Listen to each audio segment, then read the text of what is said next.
সৃজা না? হ্যাঁ, বাট তুই আকাশ? হ্যাঁ সেই আকাশ? হ্যাঁ, আমি সেই আকাশ। ঠিক বলছিস? একদম। কোথায় ছিলিস এতদিন? কি বলবো আর তোকে, চ ওখানে বসা যাক, তারপর তোকে সব খুলে বলছি। ঠিক আছে, চল।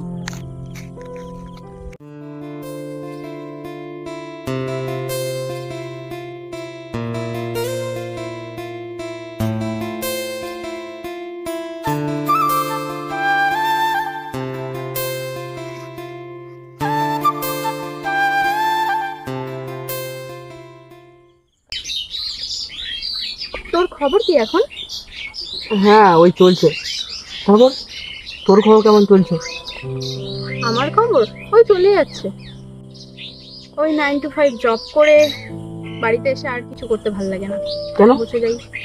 তোর সেই অ্যাক্টিং করার স্বপ্নটা কোথায় গেল? ওটা স্বপ্ন ছিল, বাস্তব না। প্রত্যেকটা ডিরেক্টরের কাছে গিয়ে ওই নোংরা কুৎসিত জঘন্য প্রপোজালগুলো আমার আর ভালো লাগছিল না, তাই আমি আর ওটাতে আর এগোলাম না। আমার খবর তুই ছাড়, তোর খবর বল। নিশ্চয়ই তোর বিয়ে টিয়ে হয়ে গেছে। ইয়ে, আমারও ওই একই অবস্থা। প্রতিদিন ওই বসের গালাগালি খাওয়া। মানে তুই না ক্রিকেটার হতে চাইতিস? ক্রিকেট? তুই যে বললি না যে স্বপ্ন আর বাস্তব, স্বপ্ন আর বাস্তবের মধ্যে একটা ডিফারেন্স আছে। তুই ঠিকই বলেছিস, স্বপ্ন আর বাস্তবের মধ্যে অনেকটাই ডিফারেন্স আছে। কিন্তু দেখ, আমাদের সম্পর্কটা ভেঙে গেছিল স্বপ্নের জন্য, আর স্বপ্নটা ভেঙে গেল বাস্তবের জন্য। বাস্তব খুব কঠিন, বল? হ্যাঁ, ঠিকই বলেছিস।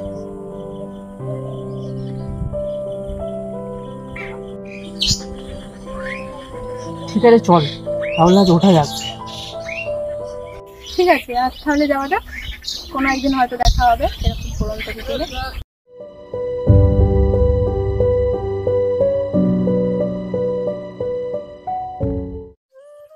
দোষ কারোরই ছিল না।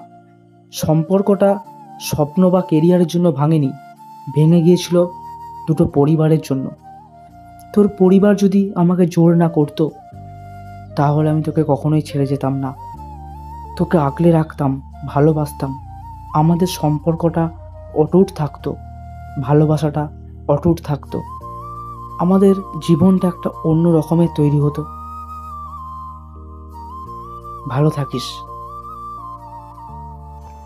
কত এমন সম্পর্ক আছে যা পরিবারের কারণে দুমড়ে মুচড়ে ভেঙে যায়।